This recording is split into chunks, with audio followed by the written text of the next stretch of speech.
পদে আমেরিকার আলোচক দলকে পাঠিয়েছেন বলে ডোনাল্ড ট্রাম্প ঘোষণা দিয়েছেন, কিন্তু ইরানের পক্ষ থেকে এখনও পরিষ্কার কোনো ঘোষণা আসেনি যে তারা এই আলোচনায় অংশ নেবে।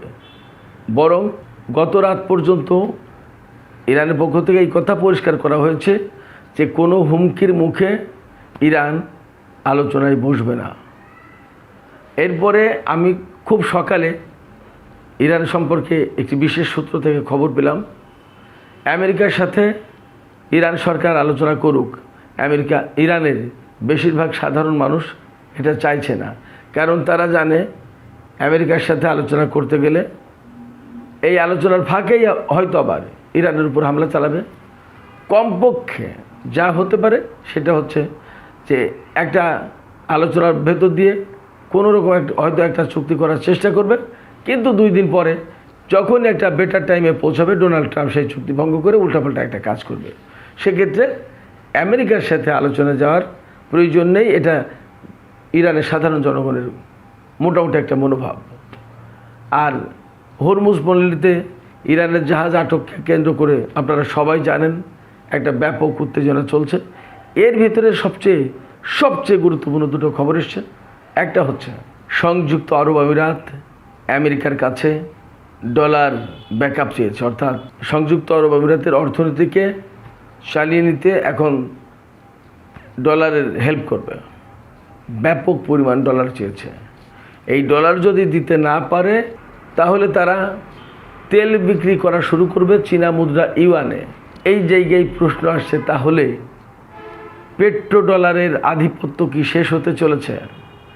একই রকমের ইঙ্গিত কিন্তু সৌদি আরবের পক্ষ থেকেও আছে। এটা গেল একটা বিষয়। আর 2 নম্বর বিষয় হচ্ছে সংযুক্ত আরব আমিরাতের একজন গুরুত্বপূর্ণ লেখক, কমেন্টেটর, সরকারি ভাষ্যকার, তিনি হচ্ছেন আব্দুল খালেক আবদুল্লাহ। গতকালকে আমি বিষয়গুলো দেখেছি, আমার নজর এসেছে, কিন্তু আমার গলা বসা থাকার কারণে, অর্থাৎ একদম কণ্ঠস্বর একেবারেই ভেঙে গেছিল, যার কারণে আমি বিষয়গুলো নিয়ে আপনাদের সাথে আলোচনায় আসতে পারিনি, আপনাদের সাথে আমি শেয়ার করতে পারিনি। আজকে করি।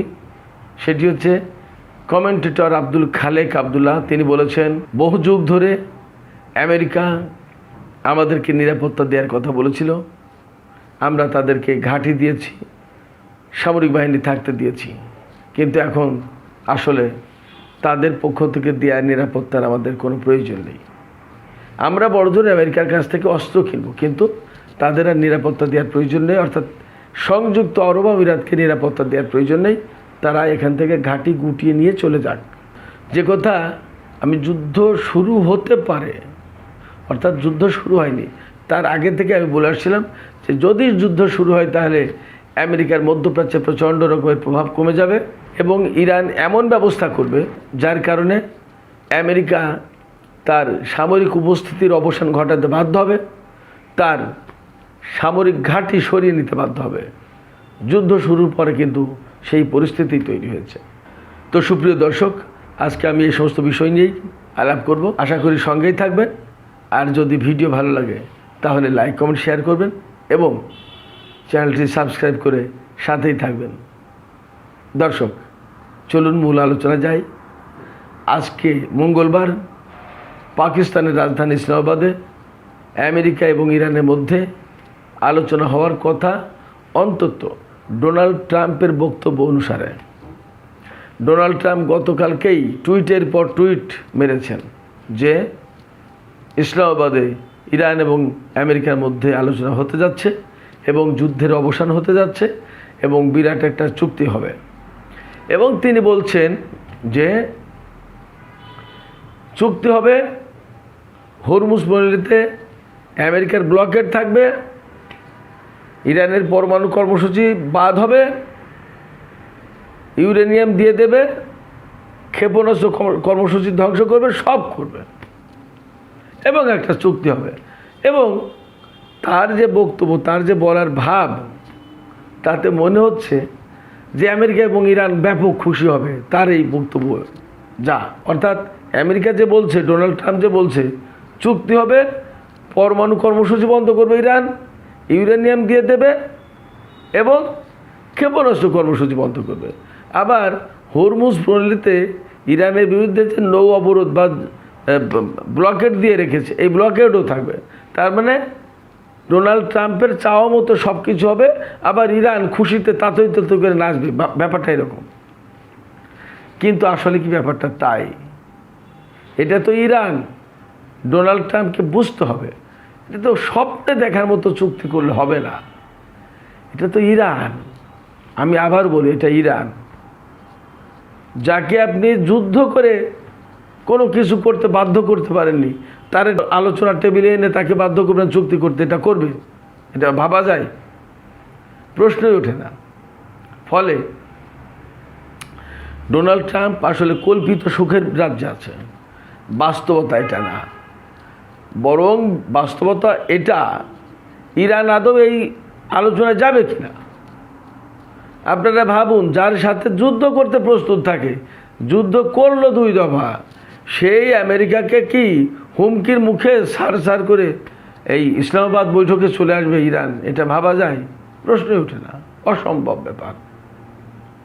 তাহলে কি হবে? তাহলে দুটো কাজ হতে পারে। একটা হচ্ছে ইরানকে এমনভাবে সম্মান দিয়ে, এমন নিশ্চয়তা দিয়ে এই চুক্তিতে আনতে হবে যে শর্ত ইরানের ছিল, সেই শর্ত মানার ওয়াদা দিয়ে, প্রতিশ্রুতি দিয়ে ইরানকে আনতে হবে এই আলোচনায়। তাছাড়া ইরান আসবে না। সম্ভবত এইরকম একটা ঘটনা ঘটবে। আর একটা হতে পারে, ইরান টোটালি আলোচনা আসবেই না, মার্কিন প্রতিনিধি দল অপমানিত হয়ে ইসলামাবাদ থেকে ফিরে যাবে। তবে এই কাজটা করার সম্ভাবনা কেন জানি আমার কাছে কম মনে হচ্ছে। হয়তো বা ভদ্রতার খাতিরে হয়তো আলোচনা আসবে, কিন্তু আমেরিকার কথা মতো, আমেরিকার নির্দেশনা মতো, আমেরিকার পছন্দ মতো চুক্তি করবে না। ডোনাল্ড ট্রাম্প যেটা চাচ্ছে এটা তো চুক্তি না, বিচার মানে তাল গাছ। আমার ব্যাপারটা এরকম। অর্থাৎ উনি যা বলছেন যে উনার চাওয়া মতো সব কিছু ইরান করবে।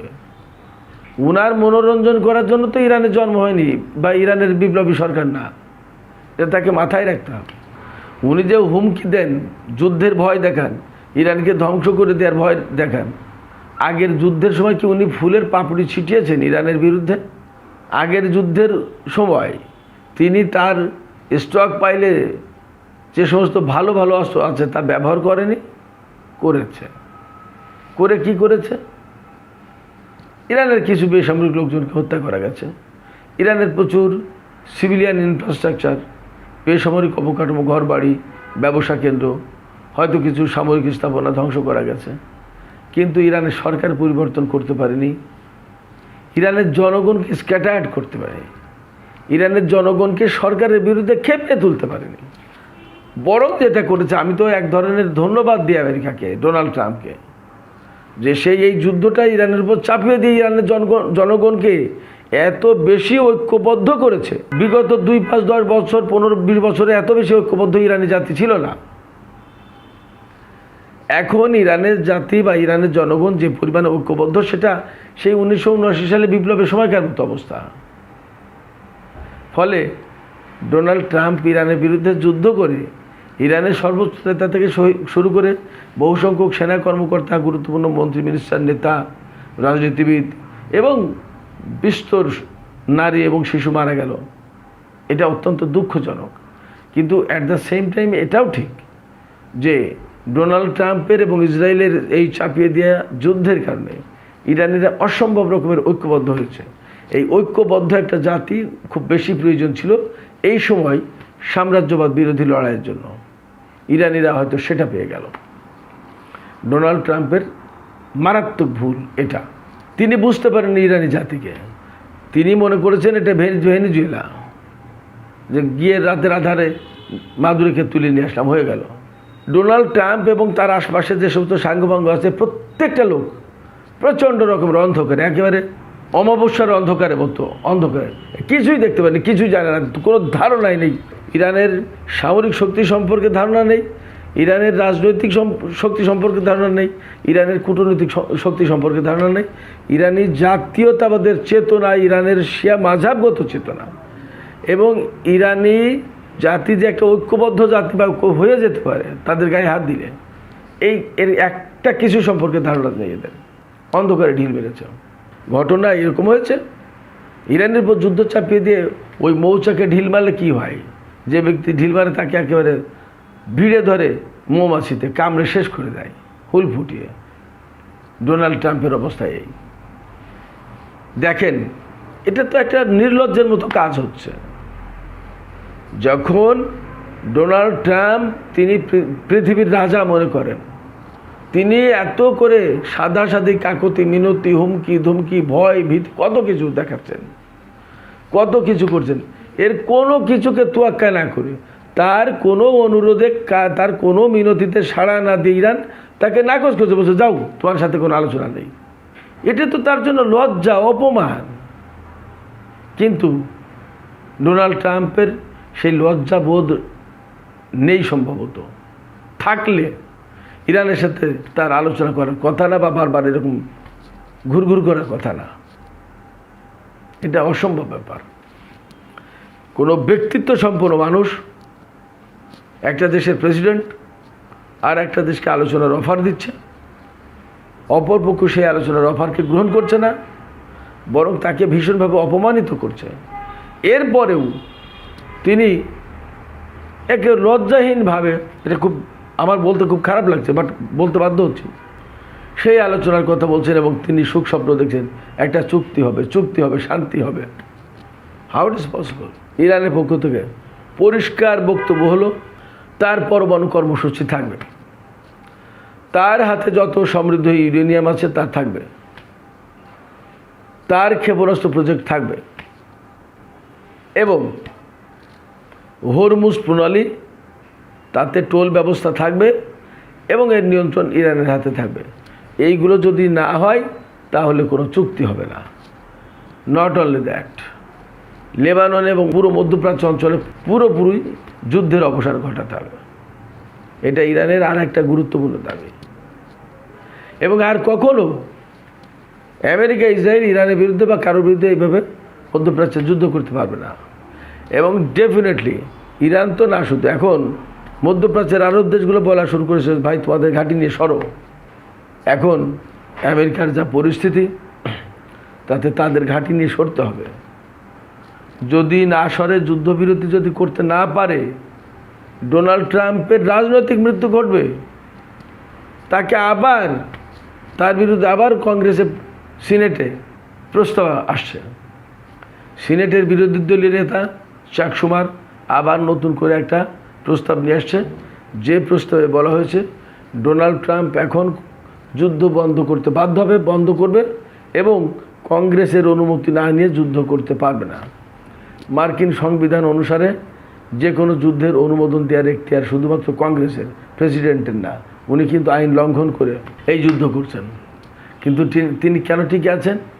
ওই যে রিপাবলিকানরা যেহেতু প্রতিনিধি পরিষদ এবং সিনেটের সংখ্যাগরিষ্ঠ, সেই কারণে প্রস্তাব তুললেই তার বিরুদ্ধে সেই প্রস্তাব নাকচ হয়ে যাচ্ছে, রিপাবলিকানরা জিতে যাচ্ছে, যার কারণে তিনি টিকে আছেন। যদি প্রকৃত গণতন্ত্রের এবং মানবাধিকারের চর্চা হতো মার্কিন কংগ্রেসে, তাহলে ডোনাল্ড ট্রাম্পের এতদিন তার বিরুদ্ধে প্রস্তাব পাশ হওয়ার কথা এবং ইমপিচ হয়ে যেত। আমেরিকায় প্রকৃত গণতন্ত্রের চর্চা নেই। আমি বিশ্বাস করি এটা যদি ব্রিটেন হতো তাহলেও এতদিন ব্রিটিশ সরকার হয়তো পদত্যাগ করত, কিন্তু আমেরিকার সরকার, সাধারণত প্রেসিডেন্ট পদত্যাগ করেন না, ক্ষমতা আঁকড়ে ধরে বসে থাকতে চান, তৃতীয় বিশ্বের দেশগুলোর মতো। যাই হোক, আজকের আলোচনার আরও দুটো গুরুত্বপূর্ণ বিষয় ছিল। সবচেয়ে বড় গুরুত্বপূর্ণ ব্যাপার হচ্ছে সংযুক্ত আরব আমিরাত আমেরিকাকে বলেছে যুদ্ধে বিস্তর ক্ষতি হয়েছে, তার ব্যাপক ক্ষতি হয়েছে। দেখুন, সংযুক্ত আরব আমিরাতে ইরান ক্ষেপণাস্ত্র এবং ড্রোন মেরেছে 2800টি, আর ইসরায়েলে মেরেছে 1200টি। তাইলে প্রায় দ্বিগুণ সংযুক্ত আরব আমিরাতে এত মারতে হয়েছে। সংযুক্ত আরব আমিরাতে এত বেশি মারতে হয়েছে, তার কারণ হচ্ছে আমেরিকার অনেকগুলো ঘাঁটি ছিল, সম্ভবত ইসরায়েলেরও ঘাঁটি ছিল, এবং সংযুক্ত আরব আমিরাত নিজে প্রতিরোধ করার চেষ্টা করেছে কখনো কখনো ইরানের ক্ষেপণাস্ত্র এবং ড্রোনকে।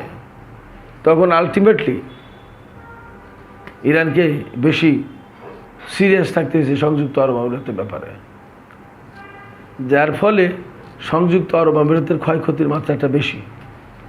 এই জায়গায় দাঁড়িয়ে সে দুটো জিনিস বুঝেছে।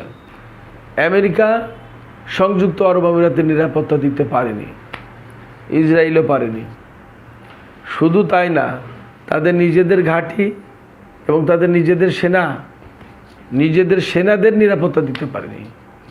ফলে এখান থেকে মিনিমাম কাণ্ডজ্ঞান যার আছে সে বুঝবে এই আমেরিকা তার নিজের ঘাঁটি এবং নিজের সেনাদের নিরাপত্তা যখন দিতে পারছে না, তাহলে আমার নিরাপত্তা দেবে কীভাবে? অতএব এই জায়গা থেকে বলছে যে তোমরা ডলার দাও ক্ষতি, মানে আমার ব্যবসা বাণিজ্য, আমার অর্থনীতি চালিয়ে যাওয়ার জন্য বিপুল পরিমাণে ডলার দিতে হবে। আর যদি না পারো তাহলে ডলারের পরিবর্তে আমরা তেল বেচা কেনা শুরু করব চীনা মুদ্রায়। এবং এরই মধ্যে সংযুক্ত আরব আমিরাতের অত্যন্ত গুরুত্বপূর্ণ একজন ব্যক্তি চীন সফর করেছেন এবং কথাবার্তা কিন্তু হচ্ছে। একইভাবে সৌদি আরবও ইউয়ানে তেল বিক্রির কথা চিন্তা করছে এবং তারাও কিন্তু ঘাঁটি রাখতে চাইছে না। তারাও কিন্তু পরিষ্কার বুঝে গেছে আমেরিকার পক্ষে তাদের নিরাপত্তা দেয়া সম্ভব না।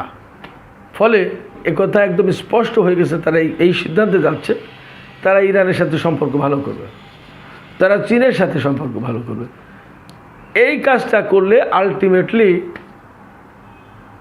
আমেরিকা মধ্যপ্রাচ্যে মাইনাস হয়ে যাবে, মধ্যপ্রাচ্যে তার থাকার কোনো সুযোগ থাকবে না এবং এই দিকে যাচ্ছে পরিস্থিতি। এই জায়গায় প্রশ্ন আসছে, যদি পেট্রোডলার বাদ দিয়ে ইউয়ানে তেল বেচা কিনা হয় মধ্যপ্রাচ্যের, তাহলে কী দাঁড়াবে? সারা বিশ্বের 50%-এর বেশি, সম্ভবত 55% তেল বেচা কিনা হয় এই মধ্যপ্রাচ্যের দেশগুলো থেকে। গ্যাস তো থাকলো, আরও অন্যান্য জিনিস। তাহলে এই যদি টোটাল তেল গ্যাস বেচা বিক্রি শুরু হয় ইউয়ানে চীনা মুদ্রায়, তাহলে পেট্রোডলারের খবর কিন্তু ভিন্ন রকম হয়ে যাবে। যখনই পেট্রোডলারের ধস নামবে, তখন আমেরিকার যে সারা বিশ্বে প্রভাব প্রতিপত্তি আধিপত্য ছিল, এগুলোও বানচাল হয়ে যাবে, নষ্ট হয়ে যাবে, বিধ্বস্ত হয়ে যাবে। ফলে কথা বলার সুযোগ আছে। বিরাট একটা পরিবর্তন আসছে আমাদের সামনে। এই পরিবর্তন সূচিত হবে মধ্যপ্রাচ্য থেকে, যার প্রভাব অত্যন্ত দ্রুত গতিতে সারা বিশ্বে ছড়িয়ে পড়বে। এবং আপনারা লিখে রাখুন, সেই পরিবর্তনের অগ্রনায়ক, অগ্রসেনানী, বীর সেনানী ইরান, কোনো সন্দেহ নেই। এবং এটা হতে যাচ্ছে, এইগুলো ইরান খুব ভালো করেই জানে। অতএব আজকে ইসলামাবাদে যে আলোচনা যদি হয়, যেটা হওয়ার কথা, সেই আলোচনা যদি হয়, তাহলে ইরান আগের চেয়েও শক্ত অবস্থানে থেকে আজকের আলোচনা করবে। এই আলোচনায় চুক্তি হলো কি হলো না তাতে কিচ্ছু আসে যায় না ইরানের, এটা ভাববেই না। এই জায়গা থেকে আমি বলি, বিশ্বের যে সমস্ত দেশ বছরের পর বছর, যুগের পর যুগ মার্কিন লবি মেনটেন করে এসেছে, তাদের এখন একটু বিকল্প ভাবার প্রয়োজন আছে, সুযোগ আছে, সেই সময় এসেছে। আমরা আশা করি এই সমস্ত দেশ বিকল্প ব্যবস্থাগুলো ভেবে দেখবে। সুপ্রিয় দর্শক, আজকের